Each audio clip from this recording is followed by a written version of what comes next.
ಯಾಕಂದರೆ ಬೇರೆ ಥರ ಮ್ಯಾನ್ಪ್ಲೇಟ್ ಮಾಡಿ ಮಾತಾಡೋ ಮನುಷ್ಯ ಅಲ್ಲ ನಾವು, ಮಾತಾಡೋಂಥ ಫ್ಯಾಮಿಲಿನೂ ಅಲ್ಲ. ಭಾಳ ಸ್ಟ್ರೈಟ್ ಫಾರ್ವರ್ಡ್ಗೆ ನಿಯತ್ತಾಗಿ ನಾವೇನು ಬೇಕೋ ಅದೇ ಬರೋದು. ಏನು ಇಲ್ಲಿ ಬರುತ್ತೋ ಇಲ್ಲಿ ಬರುತ್ತೆ, ಇಲ್ಲಿ ಇಟ್ಕೊಂಡು ಮಾತಾಡೋದೇ ಅಲ್ಲ. ನಾವೇನಾದರೂ ಹೃದಯದಿಂದ ಮಾತಾಡೋರು.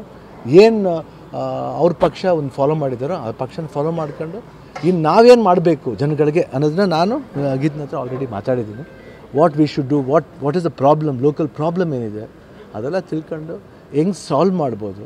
ಎಸ್ಪೆಷಲಿ ಯಾಕಂದರೆ ವುಮೆನ್ಸ್ಗೆ ಒಂದು ದಾರಿ ಆಗಬೇಕಂದ್ರೆ ಎಷ್ಟೋ ಜನ ಕೇಳ್ತಾರೆ, ವುಮೆನ್ಸ್ ಇದು ತುಂಬ ಕಡಿಮೆ ಇದೆ ಕರ್ನಾಟಕದಲ್ಲಿ. ಪಾಲಿಟಿಕ್ಸ್ ನೋಡ್ಕೋದ್ರೆ ವುಮೆನ್ಸ್ ತುಂಬ ಕಡಿಮೆ ಇದೆ. ಬೇರೆ ತಮಿಳ್ನಾಡಲ್ಲ ಒಬ್ಬರು ಪ್ರಶ್ನವ್ರು ಕೇಳಿದ್ರು, ಅದೇ ಈ ಪ್ರಶ್ನೆ ನೀವು ಯಾರೂ ಕೇಳಿಲ್ಲ. ಅಲ್ಲಿ ಕೇಳಿದ್ರು ಒಬ್ಬರು, ಟು ಬಿ ಫ್ರ್ಯಾಂಕ್, ಈ ಥರ ವುಮೆನ್ಸ್ ತುಂಬ ಕಡಿಮೆ ಇದ್ದಾರಲ್ಲ ಕರ್ನಾಟಕದಲ್ಲಿ, ಯಾಕೆ ಪರ್ಸೆಂಟೇಜ್ ಬರಬೇಕು ಅಂತ ನನ್ನ ಆಸೆ. ಒಳ್ಳೆ ಅವಕಾಶ ಕೊಟ್ಟಿದೆ ಕಾಂಗ್ರೆಸ್ ಪಕ್ಷ ಕೂಡ, ಸಾಕಷ್ಟು ಗೀತಾ ಶಿರೋಮಣಿ ಆಗಿರ್ಬೋದು, 6 ಜನ ಕೊಟ್ಟಿದ್ದಾರೆ ಮಹಿಳೆಯರಿಗೆ. ಇಲ್ಲ ಅದೇ ಹೇಳೋದು, ಇಂಪ್ರೂವ್ ಆಗಬೇಕು ಅಂತ ಹೇಳೋದು. ಅಲ್ಲಿ ಲೈನಾಗಿ ಎಣಿಸ್ಬೋದು ಎಷ್ಟು ಜನ ಇದ್ದಾರೆ ಅಂತ ತಮಿಳ್ನಾಡಲ್ಲಿ. ನಾನು ಅದೇ ಹೇಳ್ತೇವೆ ಅಷ್ಟೇ. ಇವಾಗ ಕೊಡ್ತಾ ಇದ್ದಾರೆ, ಇನ್ನೂ ಇಂಪ್ರೂವ್ ಆಗಬೇಕು ಅಂತ ಹೇಳ್ತೀವಿ. ಈ ಕಳೆದ ಬಾರಿ ಚುನಾವಣೆಗೂ ಈ ಬಾರಿ ಚುನಾವಣೆಗೆ ಸ್ಟ್ರಾಟಜಿ ಏನಾದರೂ ಚೇಂಜಸ್ ಇದೆಯಾ? ನೋ ಸ್ಟ್ರಾಟಜಿ, ಓನ್ಲಿ ಮೈಂಡ್ ಸ್ಟ್ರಾಟಜಿನೂ ಇಲ್ಲ, ಬರೀ ಹಾರ್ಟ್ ಸ್ಟ್ರಾಟಜಿ ಅಷ್ಟೇ. ಹೃದಯದಿಂದ. ಹಾಂ, ಬೇಡಿಕೆ ಏನು ಬರ್ತಾ ಇದೆ? ಏನು ಇನ್ನೂ ಏನು ಮಾತಾಡ್ತಾ ಇದ್ದೀವಮ್ಮ, ಮಾತಾಡ್ತಾ ಇದ್ದೀವಿ.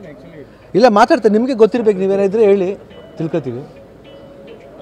ಇಲ್ಲ ಅದೇ ಈಗ ನಿಮಗೂ ಯಾಕೆ ನ್ಯೂಸ್ ನೀವು ಕವರ್ ಮಾಡ್ತಾ ಇರ್ತೀರಲ್ಲಮ್ಮ, what is the problem happening everywhere.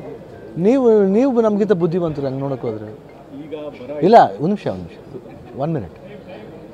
ನೀವು ಗೊತ್ತಿದೆ ಅಲ್ವಾ, ನಿಮಗೆ ಎಲ್ಲ ಪ್ರಾಬ್ಲಮ್ಸ್ ಹೇಳ್ತಾ ಇರ್ತೀರ. ಆ ಪ್ರಾಬ್ಲಮ್ ನಮಗೂ ಗೊತ್ತಿದೆ, ಹೆಂಗೆ ಮಾಡಬೇಕು, ಜನಗಳ ಸಂಪರ್ಕ ಏನಿದೆ, ವಾಟ್ ದೇ ನೀಡ್, ಅದು ಪರಸ್ಪರ ಅದು ನೋಡ್ತಾ ಗೊತ್ತಾಗುತ್ತೆ.